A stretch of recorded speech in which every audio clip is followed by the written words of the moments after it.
All right. So welcome, Carina. It's so great to have you here for the third time with us. Yes. Amazing. Thank you guys for having me in such an important moment of my career, I'd say. It's great to Great. be here to share this with you. Yeah, we're very curious to hear about all you've been up to because last time we spoke with you, a few seasons ago, we had an episode Mhm. that you were invited for talking about teaching young learners, and then we also did an episode on teacher training, both areas you've been involved with. And we Mhm. know you're doing two completely different things now. And Totally. first, maybe give our listeners a summary of all the different teaching settings that you've been involved with so far in your career. Okay, so I started teaching English as a foreign language when living in Brazil. Hmm. And then after I relocated to Vancouver, Canada, and I moved to ESL. So that's when I could understand the difference between teaching EFL and English as a foreign language and English as a second language, right? So this was actually, and while thinking about this interview, this was a very important moment when I um, reinvented myself in a Hmm. way because Hmm. I was not used to teach. Like I didn't know what it was to teach international students. I Right. only Hmm. knew what it was like to teach Brazilian students, right? Right. And I felt Yeah. like, okay, I'm moving to Canada, and who's going to hire me, Oh, I had the same feeling. right? This We resonates all so have much. it. So Hmm. I thought about, um, I considered changing my career Mm.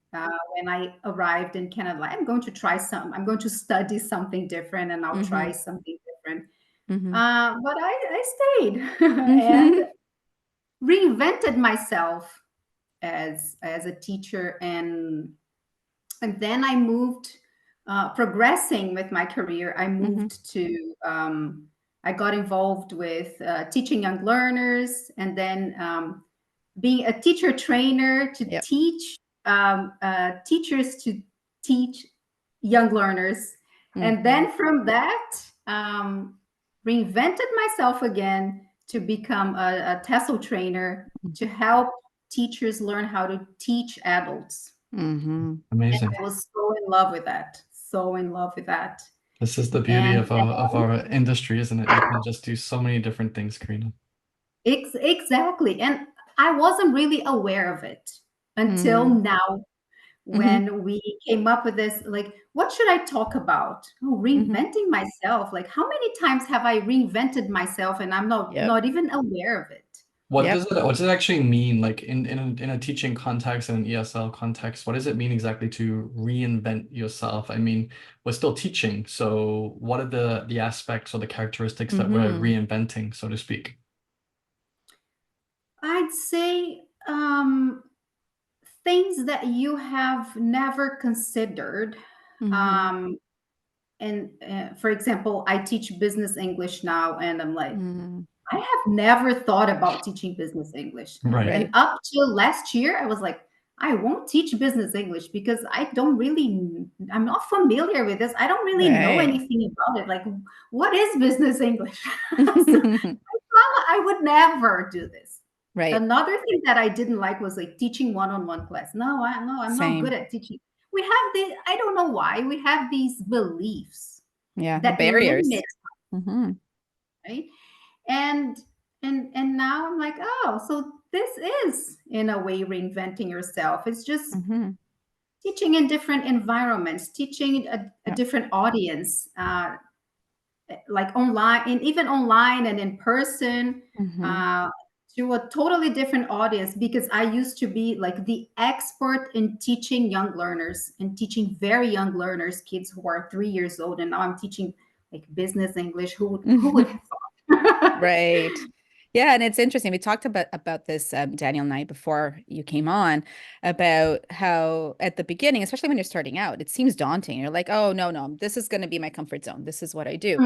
But then Mhm. along your career, there come these moments that you're faced with new opportunities or Mm. new needs to do Mhm. this reinvention process, right? So What are some of the challenges you think some teachers face that might prompt them to reinvent themselves or reinvent their professional identity? Or what was it like in Uh, your case that made you, pushed you in that yeah. direction? But what made me reinvent myself in both cases, like, so first when I moved to Canada and then when I relocated back to Brazil, was relocating, right? Mm, So different needs. When I came back to Brazil in 2021, I thought about changing my career because I didn't mhm, want to go back to what I used to do back when I lived in Brazil, right? So I'm mhm. like, I don't want to go back to that. I'm not Yep. going back to that. And I moved to a rural area, distant from big cities. I don't want to drive 1 hour to teach all Mhm, day and come. I don't want to go back to that old lifestyle I had mhm, when I lived here. So I was like, what am I gonna do? I'm in a small town. mhm. I have no neighbors, so I'm not gonna teach. It's like my town now doesn't even have private schools. It's just like two public schools, and Mhm. I need to be I need a public context, right? And it's Yeah, special exam to be able to go on a list to be invited to teach in a right. public school. But do I want to teach in public schools? I don't think so. So I think it's time to stop. There's nothing else for me to do, Yeah, right? yeah. Yeah, So that's I fair. feel That's like, fair. yeah, It's in my almost case like, was relocation. and it's almost like a lesson is just never say never, right? Yeah, Because you Exactly. don't know what's going to happen. Oh, I'll never teach kids. 100%. I'll never teach business English. Like, we don't Mhm. know. Hmm. Yeah, that's Yeah. the thing, and I like what you said there, Karina, about like, well, this isn't for me, but maybe let's try this. Let's see how Hmm. this works, and being open to trying new things can take you in a totally new direction. So Hmm. when it comes to, because you mentioned you switched recently to business English, you've been doing that a lot more. How did you kind of, research about it? How did you find out the methodologies, the ways to teach it? Like what steps did you go through to help you make that transition? So my husband started teaching business English, and when he did it, I was like, okay, this is for you, not for me, because you read a lot, you are into what's going on right now, and I'm more into raising my kids, and I'm in a totally different vibe, right? Hmm. But then he said, like, the school really needs teachers. You Hmm. should give it a try. I said, okay, I'll have one student. And I was like, Hmm. let's see, what do I do? So um, I had the interview process with the school owner. And when he started explaining about the methodology, I felt like this sounds so familiar because it's just the same thing with different names sometimes, Yes, right? yes, With my 100%. background in teacher training and um, having observed so many classes, and I have given feedback to teachers so many times. I'm like, I know this, like how to Right. like the structure of a class. To me, it's so automatic, right? Yeah. I'm like, that's not so hard. And I guess because you've But observed and watched so many different types of classes, you've seen, mhm, great teaching, you've seen teaching people just starting out, people who are very experienced. So you have all of those different skill sets that maybe you Hmm. haven't actually taught the class, but you've seen it enough that it's kind of Yes. there in your mind, right? exactly, Yeah. So you've been able Yeah. exactly. to kind of diversify your skill set. So Hmm. are you saying it's like it's something you had there all along? You just had to bring it out and develop it a little bit? Is that what you're trying to say? Exactly. Yeah, I just had to Hmm. say, like, hey, you have it. exactly. Why Yeah. do you think that this is something so different Right. that you're not able to do, right? Hmm. You just need a new set of maybe vocabulary. And this is another thing. I thought I didn't know anything about business, right? So Hmm. what are their needs? What are Hmm. my students' needs? And this is very important for you to be able to design your classes, right? So what are their Hmm. needs? And then their needs are mainly they need to prepare for interviews, or they Yep. need to do presentations. They need to know how to behave in meetings, what is appropriate to say, what sounds rude, what sounds polite. And I'm like, oh, wait a minute, this is my life experience in Canada, right? How come I think I don't know about it? I was immersed in this context, dealing with people in a totally different culture, different from Brazil when we compare, right? So I had my boss, my coordinator, my coworkers. I did so many things. I'm just bringing my experience to the classes because I know what's appropriate and what's not. Yes. I actually have pretty much And 90% of it. it's more like we're not learning anything new. You're just adapting what you already know, right? And Yes. pulling from different, experiences, and maybe adapting your teaching style because you had come from, let's say, a teaching background of teaching kids to business people, right? Adults. So Yeah. can you give maybe some examples of how you adapted? What kinds of changes you had to make to your teaching style, maybe to your speech or the vocabulary you used, right? So in regards to the vocabulary, so most of the students, they have specific business English needs, but that are more like presenting the language that they use. So we help them with general English as well, right? Some have more specific needs depending on the area that they work. So I have students who work for the oil and gas industries, mining companies, energy forecast.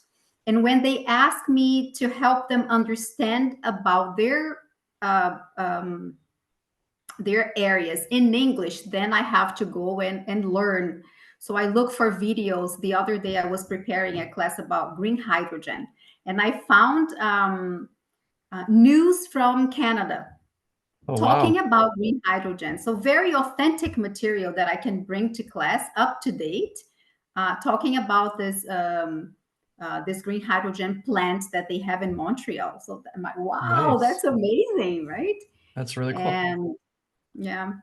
Yeah, I think the interesting thing here too is that a lot of times we feel as teachers as if we need to know everything our students are going to ask us. I remember when we were doing teacher training, a lot of our trainees felt that overwhelming sense of, what if they ask me something I don't know, right? Yes. That's the biggest fear, I say, of a teacher who's starting out, or even experienced teachers. But I remember early on in my career, I had a teacher mentor who told me a phrase she always used, or a sentence she would always say to her students was, "I'm not a walking, talking dictionary."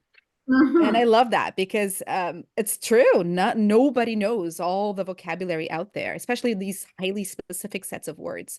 And I actually adopted her phrase. And I used to tell my students, high-level students, there are over 175,000 words in the dictionary. Like, there's no way anyone can know all of them, even to make them feel less overwhelmed by, all these words. And then we don't know all of that. So I like what you said, that you're just kind of searching for authentic sources and learning as you go, learning as you're teaching, right? Yeah. So that makes perfect sense. And also I learn from the students. So I take this teaching opportunity to learn from the students. So sometimes I ask, like, I'm not really familiar with how things work. So can you describe how your company deals with this kind of issue? And in the end, the classes, I thank myself. Oh, thank you for sharing. Like, I had no idea this Who's was the the way teacher? how Who's it the worked. student? Right. That's That's great. awesome. That's really cool. It's I very learned so energizing. much. So much. Yeah. No, me too. Me too. I have taught a lot of business English, and again, I find myself learning a lot and asking good questions and getting really good knowledge about their fields and about their areas. So, Karina, we do have a lot of our audience who do reach out from time to time, and they say, I've been teaching one-on-one ESL for the last 10 years, and it's fine and it pays the bills, but I'd like to try something new. I'd like to try something different. I'm feeling like stagnating and stuck in the same place. So what advice would you give to those teachers who might be feeling stagnant and are looking to make a change? What steps could they take? Try and explore areas that are like in my case, I never thought about teaching business English. So I never even thought about observing a class or attending a workshop. So list what are the areas that I can, what are the things that I can do in teaching English, right? And even write even the ones you feel that you won't like, and do a little research. Maybe join like free classes, because lots of teachers are now doing free classes. They have YouTube channels, they have Instagram profiles. So experiment a little bit with it. You Yes. might be surprised, you might enjoy it, you might like it. And try and integrate maybe digital tools. I think that right now maybe we are not as scared as we were in the past, right? This digital thing is not for me now, this digital thing is for everyone. And Right. like, it Yeah. has to be, Can't right? fight it. Yeah. And And do you have any specific resources or online communities, or like you mentioned the digital side of it? Do you have anything specifically to recommend what to I our listeners? usually do is I check. I always go to the British Council website. They Mm, offer free webinars, and TESOL affiliates also, they offer free webinars, and sometimes they have short-term courses. And I check also Instagram profiles. Some teachers share so many interesting things that they do right now, and that really catches the attention of the students. Like this, my students share the profiles with me. So, oh, there is this mm, person who goes out on the street, and they really use um, English that is going to help me with what I need, like daily expressions. Or when I travel. So for English for specific purposes. Uh, so check what students need the most nowadays, and visit the websites and profiles, and see what people are doing that catches the students' attention, and of course that meets their needs. And try. Don't try to be perfect, but try. Right? I'm talking to myself No, no, here. it's a pretty common conversation that we all have with ourselves. We all experience this imposter syndrome of I'm not good enough, what Mhm. if, what if, what if, and we kind of Exactly. get in this doom spiral, as I mm, call it, and before you know it, you're already kind of doubting yourself before you even begin. So Mhm. it's an interesting balance. And I guess I wanted to ask you, how do you balance this need for reinvention and maintaining the essence of what makes you unique, what makes you you? Because ultimately, Karina, your students and your clients, they work with you as a teacher because they like you, they like the way you teach, they like your personal Mhm. approach. So how do you balance those two things? I know it's tricky, but how would you try to think about that? So I'd say stay true to yourself, to your core teaching, and what you believe is effective. Not all students, this is something that I learned, like not all students will like my style, but my style is my style. And it's okay. If you don't like my style, there are other teachers available. If you don't like my pace, there are other teachers. Because something that I noticed was that I didn't feel comfortable teaching certain classes and certain level of students because the pace was not compatible. Like I'm a little like slow person, and I do things slowly. I take time to explain, and if the students have questions, I like to take the time to check, like, is this really clear to you? What other ways can we use this? So some students, they are in a faster pace, and it's okay. So I learned how to accept myself with my teaching characteristics. And if uh, it's not a good match, if the student and me, mm-hmm, if we are not a good match, it's okay. I can deal mm-hmm, with it now. I'm like, okay, this was not for me. I have my audience. So learn mm-hmm, how to to recognize your strengths and the good matches you and the students. That's really great advice, especially like thinking about our younger teaching selves, right? Mm-hmm. Mm-hmm. And how much we question ourselves and Mhm. how overwhelming it all seems. I think you may have already answered this, but I really wanted to ask you, what is one piece of advice you wish someone had given you when you were in the process of this reinvention, maybe when you Oh, moved to Canada or yeah. yes. This one would be you can do it. You have Mhm. what it takes. You just Mhm. need to reorganize things in a different way and open yourself to the unknown, Mhm. open yourself to uncertainty. You Mm-hmm. have the skills and you have the tools.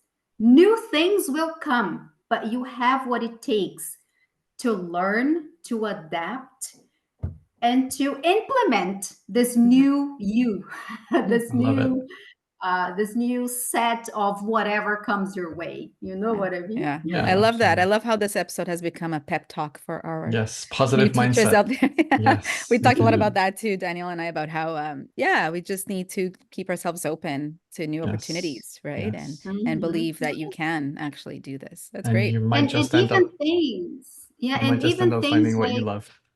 yes, Mm-hmm. exactly. And even things that you didn't really find they were possible, Mm-hmm. like working with lesson designing, right? I'm Mm-hmm. also doing some lesson, and this is lesson designing, and this is something I never thought I would do. I Yeah. never thought existed. And like in my head, I'm like, that's something interesting. This is something I would like to try. So teaching involves not only being with the student, but being Right. in the backstage as well. So Hmm. be open to things that you didn't even know existed. Right. Beautiful, beautiful way to sign off and wrap up. So, Karina, how can our listeners get in touch with you? How can they connect with you if they want to continue the discussion? They can connect me via LinkedIn, Sure. Carina Soares, right? Yes, we'll add the And link. I don't really have a social media for teaching, like a That's profile okay. for teaching, but social LinkedIn and my email. Feel free to Fantastic. connect with me for Absolutely. sharing insights and experiences. We will add Right. those links below. That's perfect. Thank you so much again for Karina for coming to share your time, and I think we Mm-hmm. can inspire a lot of our listeners. So thank you for that. Thank you. Thank you. Hello, everyone. Welcome to another episode of ESL Talk. And today, Daniel and I will be talking first about confidence, boosting our students' confidence, our own confidence sometimes. And then we'll be joined by our guest, Natalia, who's had a lot of experience working specifically with Spanish speakers and with helping students, gain that little bit of a boost and some strategies that we can use with our own classes. Yeah, exactly. Yeah, we'll be hearing from Natalia, who's going to talk about her experience and how she helps Spanish speakers who face issues and difficulties and how to boost them up, how to build confidence. And it is, not just about Spanish speakers. It's obviously Yep, relevant for all students and all languages, but exactly. there's a lot of takeaways from that. So as Mm-hmm. we usually do, let's talk a little bit about our experiences with this, Faye. Mm-hmm. And again, I'm sure everyone listening can think about situations where they've had shy students or students who don't want to speak Mm-hmm. or don't have any confidence. So what are some situations for you that come to mind, Faye? And, what were some things that you Mm-hmm. did to help with that?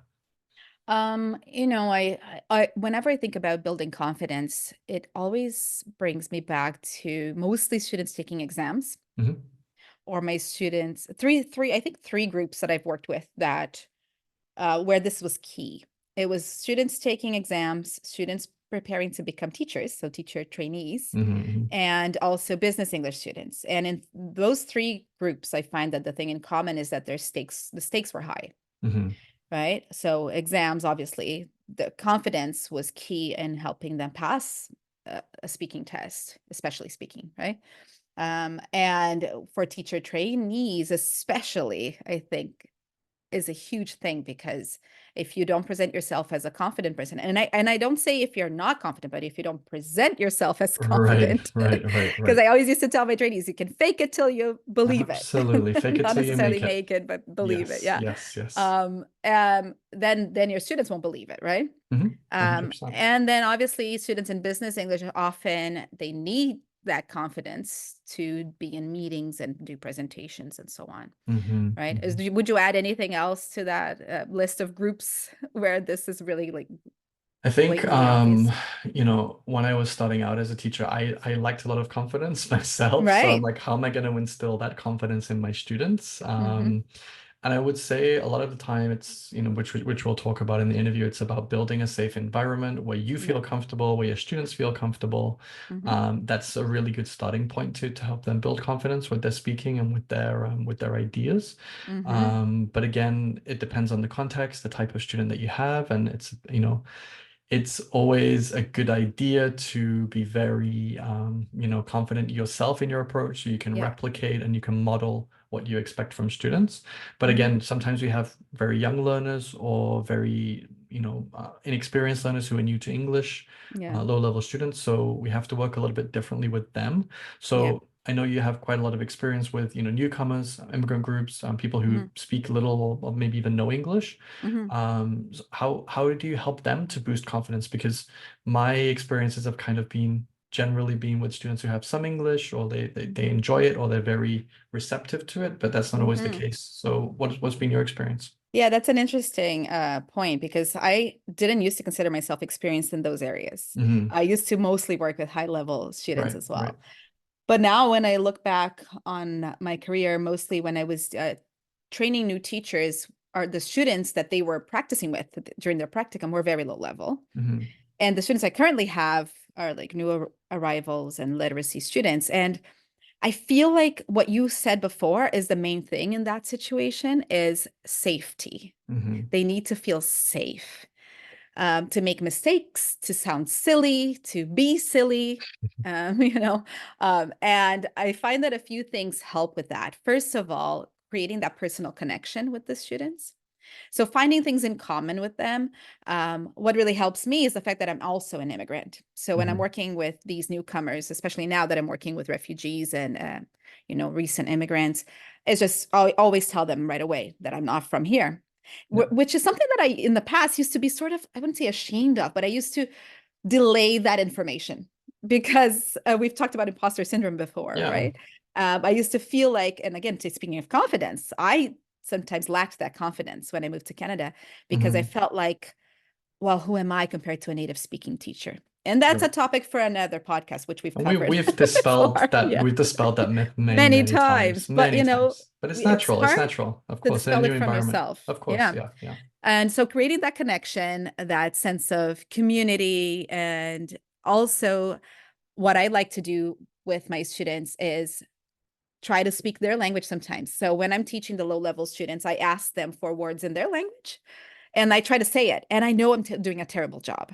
And they kind of laugh at me, and they're like, no, teacher, it's not like that. And then I keep trying to repeat it. I don't even have to try hard to be terrible at it. I just do my best and Yeah, it's still yeah. not good enough. Now I have a lot of students from Afghanistan. So they speak Farsi and Dari, which are completely foreign to me. But I'm trying to, like, when they tell me the word for a certain food, and I know I'm a complete fool to them. I sound terrible, but they like that. And it makes them feel safe that, okay, so obviously Faye can't speak my Yes, language, yes, but yes. she's trying, she's failing, Exactly, but she's exactly. trying, Yeah, right? Yeah. definitely. Now, what do you think changes when we talk about high level students now, speaking of your Yeah. experience in that? I mean, it's ironic because we're saying high level learners or, very competent English speakers who lack confidence, which doesn't really make sense on the face of it. True. But generally, what we're saying here is more about, specific context, specific situations, specific functional language that they might need, technical Hmm. language, etc. So As we talk about sometimes, and we will talk about with some of our guests, some students or some clients that teachers work with, they're business people, they're master students, they might be PhD students, and they have a very good level of English. But when it comes to speaking in front of others, when it comes to presenting, being critical and, maybe arguing or, refuting someone's point, that's where the confidence really drains. Some of True. that might be cultural. Some of that might be due to negative experiences they've had in the past. Some of it might be because of in their culture or in their first language, it's something that's not done. So it's more about identifying what those barriers are and trying to overcome those barriers. Sometimes I have conversations with students who, let's say, for example, they might be from Latin American countries, and they're very natural in speaking and just talking and talking and talking, and I kind of have to rein them in and Yeah. say, conversation, fantastic. However, for this message or for this purpose, we need to be very clear, direct, specific. You have to condense that into 1 minute. So, and they lose confidence. They think, oh, I'm saying too much, and then they start to second guess themselves and doubt themselves. So the approach is obviously going to be different for higher level students, because it's going to be about, okay, understanding what they're doing well and harnessing it in the right way and kind of getting them to think in a step-by-step logical way, which we can do with all learners, but it's just going to be slightly different depending on the activities. But I think just to summarize, for lower learners, it's about lower level learners building a safe environment, giving them opportunities to make mistakes, and again, modeling, like you said, Faye. For higher learners, more identifying what the particular barriers might be specific to that skill or that aspect of English, True. and then working through it that way. It might be more of a sense of, I think might be more work Yes, identifying individually for each student what they need to exactly. work on, right? Yeah. Versus with the lower levels, it's more of a global thing. Right. And you know Yeah. what? I'm sure you've had it too, where you have groups or you give group tasks or paired work, and there's always one student who dominates or one student who wants to say more. And it's a good opportunity for you to help identify and pinpoint and give feedback and use your skills as a teacher to better utilize, the way that you're doing things and the way that you group and things like that. Because students have told me, like, well, in my country, we don't do this. We've never done this. So this is how we get better. This is how we build confidence. So again, going step by step and modeling, it's a really useful way to do it as well. True. Yeah. How have you found, with the situation you're in right now with those students, how have you found, building confidence? How have you done that to help them kind of go beyond and start speaking and start opening up? Is there any specific strategies or skills you've used? I think we do need to have, we need sometimes to be a little more empathetic and understanding about students' backgrounds and where they're coming from, literally, like the place of orange, but also the different baggage they might bring into the classroom. So we can generalize, obviously. We can go and say, like, oh, Brazilian students in general seem very confident because they're more talkative, and speaking might not be a huge problem for them, and versus, let's say, Japanese students that are not so used to public speaking, or they're more self-aware when it comes to making mistakes and stuff like that. But then you also have certain students so right now I'm working with some students from South America, so some Latin students, Spanish speakers, which usually you say, oh, the Latin students don't have trouble expressing themselves. But I'm working with fragilized, marginalized groups of women. So a lot of them come with trauma, and a lot of them come from oppression, or they're in their shells a lot, and so you have to kind of coax them to come out and help them feel safe and understand that not every student, I think, having this general idea of what the background normally entails is good, but I think we also need to remind ourselves that each student has a different background, has a different history behind from where they're coming from and how they got here. And that is key. And it's a lot of work for the teacher. But once you know that, you break through that, then you can really use some strategies. So for these specific students, again, I have to make them feel safe. Repetition. Oh my gosh. Like, even I sometimes, when I'm planning my lesson, I feel like, oh my God, this must be so boring for them. We're doing this for literally 10th time. I start the class every day the same way, but I change it slightly. So we talk about what's the day today. Every day we do that. But now we're at a point where I don't prompt them. I'm teaching them to say it more naturally. They are now asking each other rather than me asking them. And they love it. They feel so confident now. They're like smiling. I can do this, teacher. I can do this now, you know? So just repeating, and making them, giving that little bit of grace and making them feel the small wins, I think is really important, right? Perfect. All right, that's a great start and a nice way to open up today's episode. So let's now go to our interview with Natalia, where we're going to learn more about this topic.